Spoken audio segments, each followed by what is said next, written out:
মনসুর, আরে তোরা সকলে আছিস বলে আছিস দেখছি। আরে তোদেরকে একটা সুন্দর খুশির খবর দেবো বলে আমি দৌড়ে দৌড়ে আসছি। খুশির খবর? দাদা কি খুশির খবর? আরে বল। দশ হয়েছে না, বলো না বলো না। আরে বলবো তার আগে এই নে, তোর জন্য একটা নতুন সালোয়ার কামিজ এনেছি, দেখ তো তোর পছন্দ হয় কিনা। ভীষণ সুন্দর হয়েছে, আমার খুব পছন্দ হয়েছে, খুব পছন্দ হয়েছে। আর মনসুর, তোদের সকলের জন্য এনেছি হলদিরামের মিঠাই। বাহ, নিশ্চয়ই কোনো খুশির খবর আছে। আমরা সকলে মিষ্টি মুখ করবো। আর সিদ্ধার্থ, এই নে তোর জন্য পেনটা এনেছি। এই পেনটা দিয়ে তুই খবর লিখবি, খবর।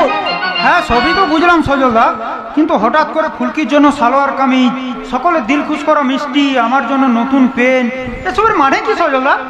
দাদা তার আগে বলো তো দাদা, তুমি কি লটারি পেয়েছো নাকি? লটারি নয় রে বোন, লটারি নয়, আমি যে দেবতার পরশ পেয়েছি, আর ওই দেবতা আমাকে চাকরি দিয়েছে। আর চাকরি তো তুমি আগে করতে।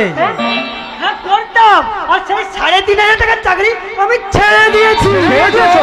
হ্যাঁ, আর কাল থেকে যে চাকরিটা করতে যাব তাতে মাইনে পাবো 10,000 টাকা। কি বললে দাদা? 10,000 টাকা? বলো না দাদা, তুমি কোথায় চাকরি পেয়েছো? বিলাসদার কারখানাতে। হ্যাঁ রে বোন, হ্যাঁ, বিলাসদা নিজে ডেকে আমাকে চাকরি দিয়েছে। ওর কারখানার নতুন সুপারভাইজার আমি। মাস গেলে 10,000 টাকা মাইনে পাবো, তাই অ্যাডভান্স হিসাবে 1 মাসের টাকাও দিয়েছে। এই গায়ের 5 জন লোক বিলাসদা নামে বাজে কথা বললেও আমার কাছে বিলাসদা দেবতা। চুপ করো দাদা, তুমি চুপ করো। নিজের স্বার্থ সিদ্ধি করবার জন্য যাকে তুমি দেবতা বলছো, ওই বিলাস বর্মন কিন্তু এই গায়ের আরো 5টা মানুষের ক্ষতি করেছে। দাদা ছেড়ে দাও, দাদা ছেড়ে দাও, ওই কারখানার চাকরিটা তুমি ছেড়ে দাও। কখনো না। তুই একবারও কি ভেবে দেখেছিস এতগুলো দিন আমি কি করে কাটিয়েছি? ওই কোটা টাকা মাইনে পেতাম বলে দিন রাত টিউশনি করে তোকে লেখাপড়া শিখিয়েছি। দাদা। নিজে না খেয়ে না পেয়ে প্রতি মাসে তোর জন্য টাকা দাদা। পাঠিয়েছি।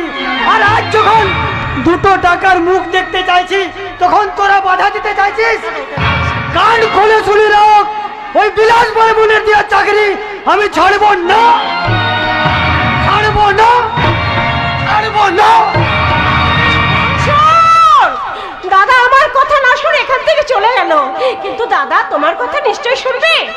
আপদে বিপদে দাদাকে তো তোমরাই দেখো। যাও ভাই যাও, শিগগিরই কি আমার দাদাকে বুঝিয়ে ফিরিয়ে নিয়ে এসো, যাও। তুই তো দাদাকে ভালো করে চিনিস রে ফুলকি। সজল একবার যা বলে তাই করে। ওই বিলাস বর্মা যখন এবার দেবতা আসলে বসিয়েছে, তোর হাজার বোঝালো ও কারো কথা বিশ্বাস করবে না রে ফুলকি, কারো কথা বিশ্বাস করবে না, বিশ্বাস করবে না। সিদ্ধার্থ, তুমি কেন চুপ করে মাথা নিচু করে দাঁড়িয়ে আছো? তুমি অন্তত কিছু করো সিদ্ধার্থ। কি করব আমি? অভাব, অভাব তোমার দাদার শরীরটাকে ক্লান্ত করে দিয়েছে ফুলকি।